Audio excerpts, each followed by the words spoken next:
दोस्तों जय हिंद। दोस्तों आज मैं आपको कश्मीर के जेम्स बॉन्ड की कहानी सुनाने जा रहा हूं। कश्मीर का जेम्स बॉन्ड जिसे रोमियो भी कहकर बुलाया जाता है। कहानी आज उस किरदार की जिसने 36 साल तक अपने हाथ में हथियार थाम कर रखा। एक ऐसा शख्स जो 1990 के दौर में पाकिस्तान गया, वहाँ पर आतंकियों से ट्रेनिंग ली, आतंकी बना और फिर अलकायदा और तालिबान के साथ मिलकर अफ़गानिस्तान में उसने नॉर्थन अलायंस के खिलाफ लड़ाई भी लड़ी। उसके बाद वो पाकिस्तान वापस लौटा और उसके बाद फिर कश्मीर आया।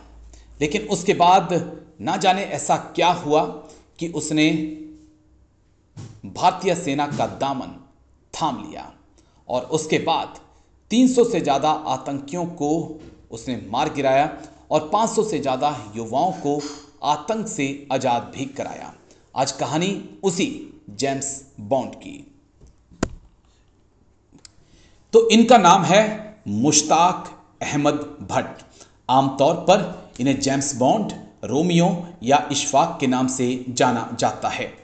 दक्षिण कश्मीर के पुलवामा का एक पूर्व आतंकवादी जिसकी जीवन की कहानी पर एक अच्छी खासी जासूसी फिल्म बन सकती है। जेम्स बॉन्ड नाम उसे भारतीय सेना ने दिया था क्योंकि वह हर असंभव कार्य को संभव करके दिखा देता था। मुश्ताक का जन्म दक्षिण कश्मीर के पुलवामा जिले के एक छोटे से गांव जसू में हुआ था। मुश्ताक 1980 के दशक के अंत और 1990 के दशक की शुरुआत में जब कश्मीर घाटी में आतंकवाद पूरी तरह से फैल चुका था, उसने हथियार थामने का, हथियार उठाने का फैसला किया। मुश्ताक को लगा कि उसको खुद को सुरक्षित रखना है और अपने परिवार की सुरक्षा करनी है, तो जरूरी है कि वो भी आतंकी बन जाए।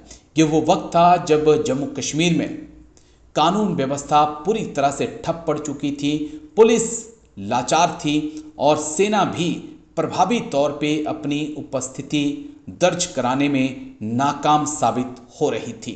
हर तरफ खून बह रहा था और हर तरफ आतंकी दिखाई पड़ते थे। उसी वक्त मुश्ताक को ये महसूस होता है कि उसे खुद को और अपने परिवार को सुरक्षित रखना है, तो उसे भी बंदूक उठानी पड़ेगी। इसी दौरान मुश्ताक 1989 में पाकिस्तान चला जाता है और वहाँ उसे अफगान सरदारों के साथ पाकिस्तान की खुफिया एजेंसी ISI ट्रेनिंग देती है।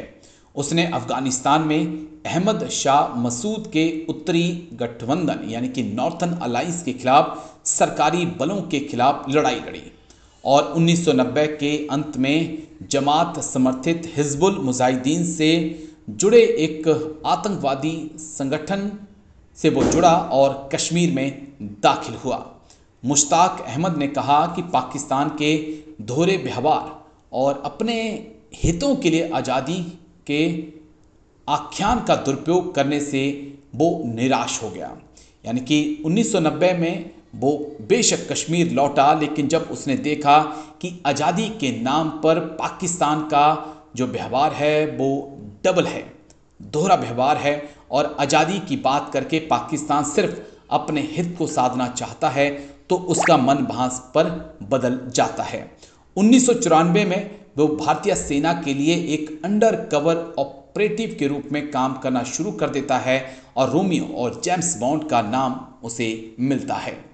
मुश्ताक ने आतंकियों में रहकर भारतीय सेना के लिए काम करना शुरू कर दिया था। 1995 के आसपास भारतीय सेना के सबसे मूल्यवान संपत्तियों में से वो एक बन चुके थे।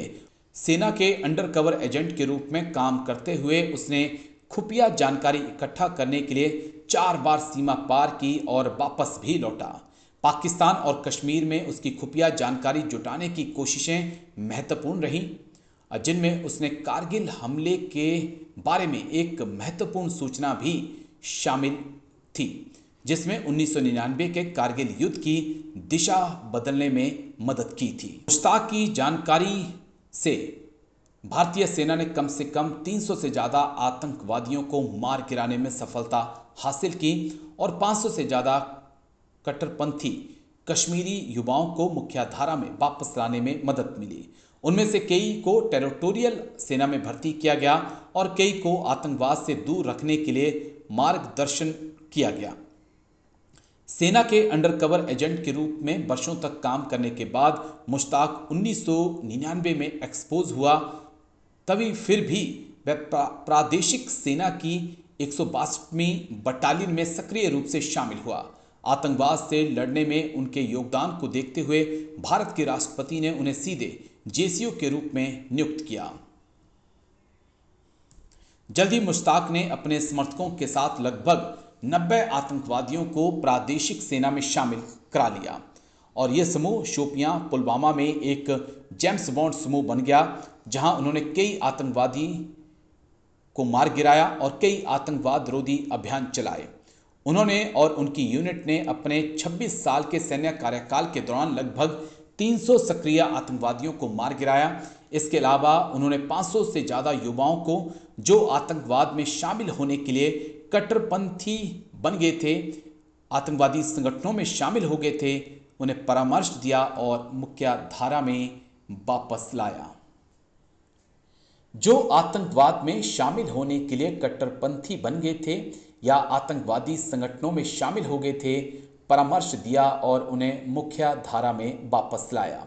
मुश्ताक ने कहा है कि हम हमेशा उन आतंकवादियों को गिरफ्तार करते हैं जिन्हें मेरी तरह आतंकवादी बनने के लिए मजबूर किया गया था और उन्हें जेल में डाल दिया गया था। हमने हमेशा ये सुनिश्चित किया कि उन्हें मारा ना जाए। 2021 में मुश्ताक भारतीय सेना से कैप्टन के पद से सेवानिवृत्त होने के बाद इस अंडरकवर ऑपरेटिव्स का सच के सामने आने वाले खबरों के बावजूद मुश्ताक ने अपनी सेवानिवृत्ति के 4 साल बाद अपनी पहचान उजागर करने का फैसला किया और अपनी कहानी साझा की। इतना नहीं, मुश्ताक के ऊपर द ब्रेव हार्ट्स नाम की एक किताब जो है वो भी प्रकाशित हुई है, जिसमें उन्होंने अपने पूरे सफ़र का वर्णन किया है। किताब की कहानी को खतरे, मुक्ति और देशभक्ति की कहानी के रूप में वर्णित किया गया है। मुश्ताक ने इस किताब में कहा है कि मेरा योगदान कारगिल में पाकिस्तान की योजनाबद्ध घुसपैठ के बारे में शुरुआती खुफिया जानकारी प्रदान करना था। उनकी गुप्त सूचना ने भारतीय सेना को घुसपैठ की तैयारी और उसका मुकाबला करने में मदद की, जो बाद में कारगिल युद्ध बन गया। आतंकवादी से सैनिक बने मुश्ताक अहमद भट्ट का सफ़र आसान नहीं था। उन्होंने इसके लिए कई बलिदान दिए। उन पर 2 बार आतंकवादियों ने हमला किया, उनके पैरों में गोलियां लगी, उनका घर 2 बार जलाया गया, उनके चाचा मारे गए। इतनी भयावह स्थिति के बावजूद मुश्ताक ने अपने परिवार का समर्थन कभी नहीं खोया। उनकी पत्नी और बच्चे हमेशा उनके साथ रहे। हालांकि उनके 2 बेटे और बेटी ने अपनी पढ़ाई पूरी करने तक 16 स्कूल बदले। बेटी अब डॉक्टर है, बेटा कनाडा में बस चुका है और दूसरा अपने पिता के साथ भारत में ही रहता है। उनका कनाडा में रहने वाला बेटा उन्हें कनाडा आने के लिए मजबूर कर रहा है, लेकिन वो अपनी ज़मीन, अपना वतन छोड़ने के लिए तैयार नहीं है। तो एक कहानी है उस सच्चे देशभक्त की, उस मुश्ताक की, उस जेम्स बॉन्ड की, जिन्होंने कभी भारत के खिलाफ ही हथियार उठाए, पाकिस्तान में ट्रेनिंग ली और अफगानिस्तान में आतंकियों के साथ मिलकर नॉर्थर्न अलायंस के खिलाफ लड़े। लेकिन उसके बाद वो कश्मीर लौटते हैं और कश्मीर लौटने के बाद वो देखते हैं कि जो पाकिस्तान की खुफिया एजेंसी ISI जिस मंसूबे के साथ युवाओं को बरगला रही है, वो लड़ाई कश्मीर की नहीं है, वो लड़ाई आज़ादी की नहीं है, वो कश्मीर और कश्मीरियों को गुलाम बनाने की लड़ाई है।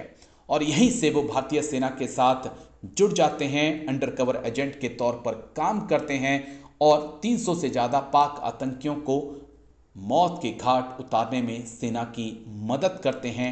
लेकिन उससे भी बड़ी बात कि 500 से ज़्यादा युवा जो भटक चुके थे, जो हथियार उठाना चाहते थे, उन युवाओं की वो घर वापसी भी कराते हैं। तो ऐसे वीर बहादुर जवान को, जेम्स बॉन्ड को, रोमियो को सैल्यूट करता है डिफेंस डिस्कशन।